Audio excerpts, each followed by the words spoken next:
Billava family Dubai ಇವರ ವತಿಯಿಂದ ಪ್ರಥಮ ಬಾರಿಗೆ Billava champions league UAE 2022 season 1 cricket tournament March 6 ರಂದು ದುಬೈಯಲ್ಲಿ ನಡೆಯಲಿದೆ. ಆ ಪ್ರಯುಕ್ತ ಪ್ರತಿಷ್ಠಿತ ಹೋಟೆಲ್ ಒಂದರಲ್ಲಿ ಬಿಸಿಎಲ್ ಟ್ರೋಫಿ ಲಾಂಚ್ ಹಾಗೂ ಆಟಗಾರರ ಆಯ್ಕೆಯ ಕಾರ್ಯಕ್ರಮವನ್ನು ಹಮ್ಮಿಕೊಳ್ಳಲಾಗಿತ್ತು. ಬಿಲ್ಲವ ಫ್ಯಾಮಿಲಿ ದುಬೈಯ ಅಧ್ಯಕ್ಷರಾದ ಪ್ರಭಾಕರ್ ಡಿ ಸುವರ್ಣ ಅವರು ಬಿಸಿಎಲ್ ಟ್ರೋಫಿ ಅನಾವರಣ ಮಾಡುವ ಮೂಲಕ ಟೂರ್ನಿ ಚಟುವಟಿಕೆಗಳಿಗೆ ಚಾಲನೆಯನ್ನ ನೀಡಿದರು.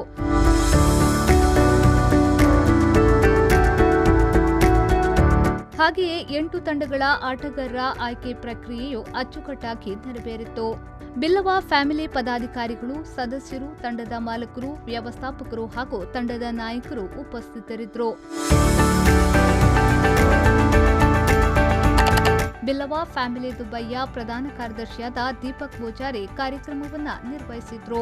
ಇನ್ನು ಕ್ರಿಕೆಟ್ ಟೂರ್ನಮೆಂಟ್ನಲ್ಲಿ ಒಟ್ಟು 8 ತಂಡಗಳು ಭಾಗವಹಿಸಲಿವೆ.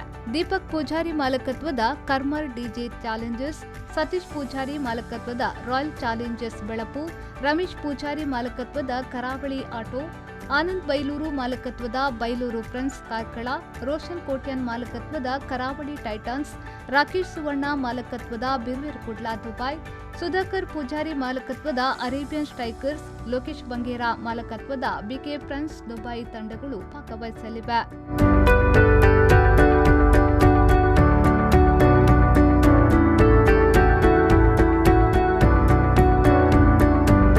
ರಮೇಶ್ ಸುವರ್ಣ, ಪ್ರಶಾಂತ್ ನಾಯರ್, ವಿ4 ನ್ಯೂಸ್, ಯುಎಇ.